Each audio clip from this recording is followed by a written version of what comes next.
Nous voici à la messe des secondes vêpres de la fête de Saint Moïse prophète. Et nous trouvons aussi aux premières vêpres de la fête de demain, qui est celle de Saint Zacharie le prophète. Pas Zacharie le prophète qu'on trouve dans la Bible, dans l'Ancien Testament, mais Zacharie, le père de Jean-Baptiste.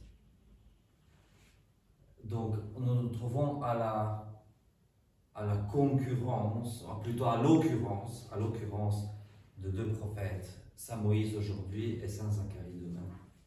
Et aujourd'hui, c'est aussi pour moi une fête parce que c'est mon 3e anniversaire de sacerdoce. Voilà, mon 3e anniversaire de prêtrise, je peux commencer à aller à la maternelle du ministère sacerdotal. Me voici, ma rentrée, la rentrée du Père Georges. Père Georges entre en maternelle. Voilà. Mais voilà, c'est quand même ça. Quand je fais 7 ans de sacerdoce, je pourrais dire, là, j'entre à la grande école. Mais voilà, j'ai été diacre pendant très longtemps et souvent méprisé dans mon ministère diaconal.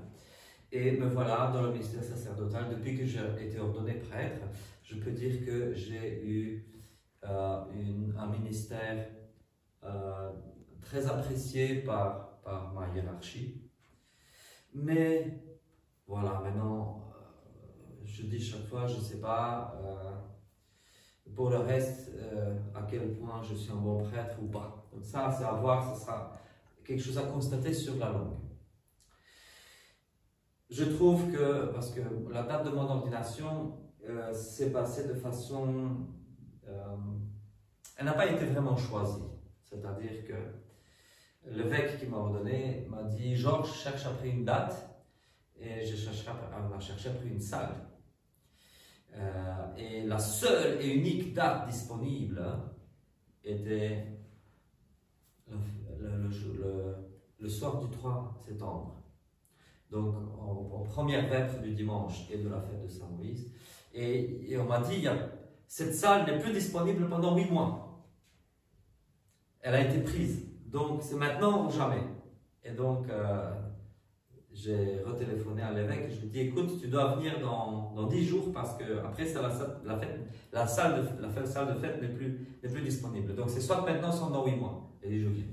Voilà. Donc c'est même pas moi qui ai décidé. Ça s'est fait comme ça, mais je me trouve honoré d'avoir été ordonné en la fête de Saint Moïse, prophète. Et en quelque sorte, Saint Moïse peut être aussi un exemple pour nous autres prêtres. Pourquoi? Parce que il s'est retrouvé, Dieu le propulse. Hein. D'abord, il tue un Égyptien parce qu'il veut rendre justice, et puis il s'enfuit. Il se retrouve à être berger, vrai pasteur terre à terre, pasteur de vraies brebis. Et voilà que Dieu lui apparaît dans le buisson ardent et l'envoie. Et il n'a pas envie. Il n'a pas envie, il veut faire sa volonté. Sa volonté, c'est quoi? Continuer à être pasteur de brebis. Et Dieu l'envoie vers d'autres ouailles, des ouailles humaines. Et il n'a pas envie d'y aller. Et puis il dit, moi je suis bègue, je ne sais pas parler, tout ça. Je te donnerai ton frère Aaron, lui il sait causer. Et puis vous irez. Et puis voilà. Et après ça, il est tout le temps fâché avec son peuple, comme Angélique nous a lu dans la première lecture, dans le désert. Les Hébreux ont fait que des conneries dans le désert. Ils se sont mis à adorer des idoles, des trucs, des tchiks, des tchaks. Et Moïse, chaque fois, exaspéré. Putain, je les fais sortir. Dieu les fait sortir à travers moi du pays d'Égypte et ils continuent avec leurs idolâtries à la con et avec toutes sortes de trucs. Et voilà.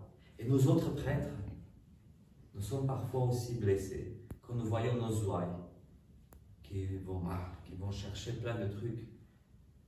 Il ne faut pas. Et ça nous fait mal aussi, nous autres prêtres.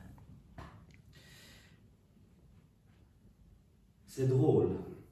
D'où vient le mot prêtre? D'un point de vue de l'évolution du mot, prêtre vient directement du latin presbyter, qui vient du grec presbyteros, Et presbyteros, d'où est-ce qu'il vient? Pres, donc celui qui se tient devant, et presbyter, celui qui est devant les bœufs. C'est le pasteur de bœufs à la base. Étymologiquement, le mot grec signifie celui qui se tient devant les bœufs. Et donc du coup, le mot grec, finalement prêtre, correspond plus ou moins au mot latin pasteur, même si en réalité le pasteur c'est l'évêque. Nous ne le sommes que par délégation. L'évêque est le pasteur des brebis au nom du Christ. Il tient la place du Christ dans l'Église. Et nous, les collaborateurs des évêques, nous sommes aussi mini-pasteurs, pasteurs de bœufs. Ça va pas. Mais on utilise souvent le mot bœuf pour parler de quelqu'un qui est idiot ou quoi. Mais les bœufs, c'est des animaux très gentils. Il y en a parmi vous des gens qui connaissent, qui ont déjà vu un bœuf, un vrai bœuf. Vivant, pas au supermarché dans une boîte. Un vrai bœuf. Et le vrai bœuf est très gentil. Et lui suit le pasteur.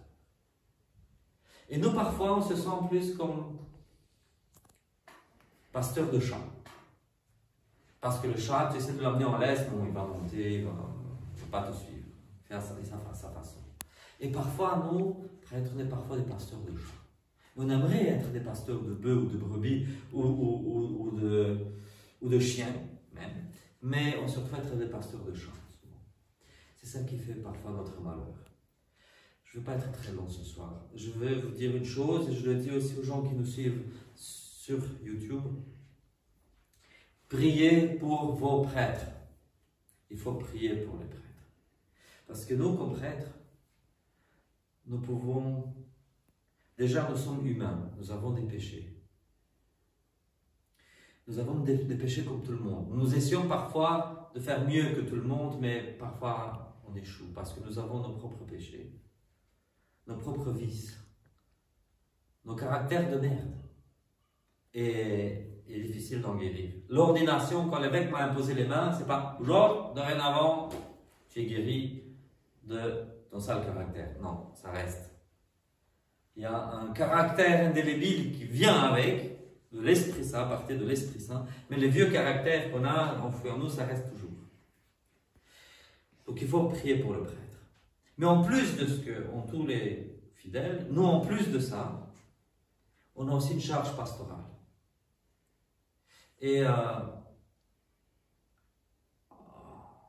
un moment de ma vie, je me suis retrouvé pendant plusieurs mois schismatique malgré moi, c'est-à-dire sans attache ecclésiale. Il y a eu une histoire de conflit, une histoire de je ne sais pas comment on l'appelait, de crise, de grande crise. Et on s'est retrouvé à devoir tout arrêter.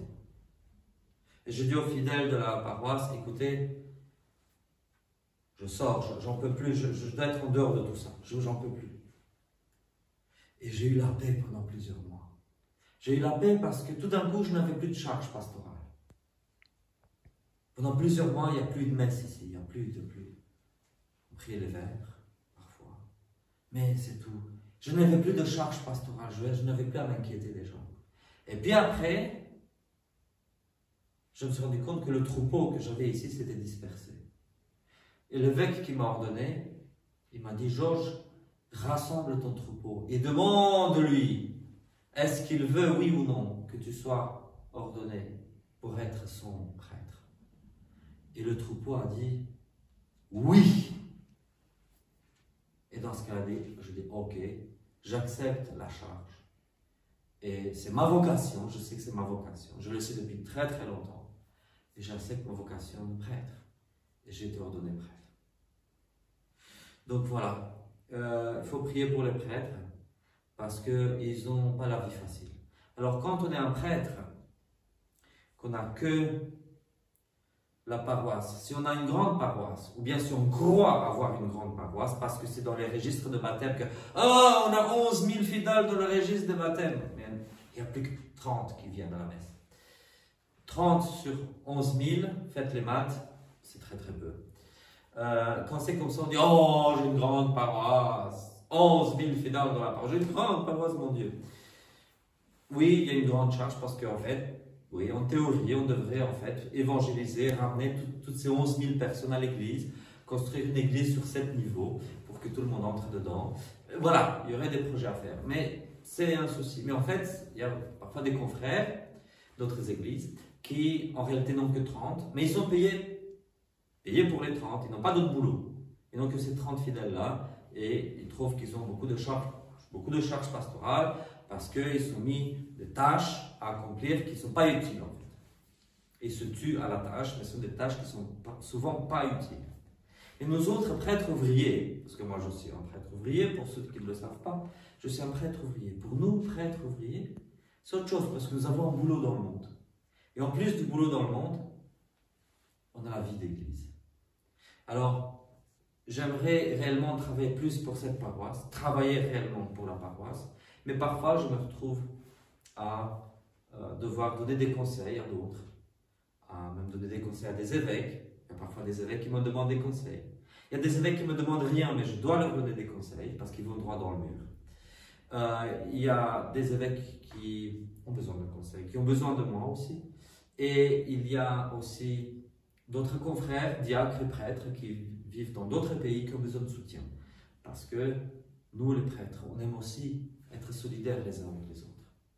Et ça, les prêtres souvent sont solitaires, ils vivent dans la solitude. Et je dois avoir une vie de famille, mais dans mon ministère sacerdotal, mon ministère presbytéral, parfois, je me sens seul parce que, donc dans ce cas-là, je dois parler avec d'autres collègues dans d'autres pays. Et c'est très bien ici. Mais voilà. Et on se soutient mutuellement. Et donc je soutiens aussi d'autres collègues. Je reçois beaucoup de soutien moral d'autres collègues qui vivent dans d'autres pays. Qu'est-ce que je souhaite en cet anniversaire, en ma troisième anniversaire, en mon troisième anniversaire? Qu'est-ce que je souhaite? Je souhaite une grande paroisse ici.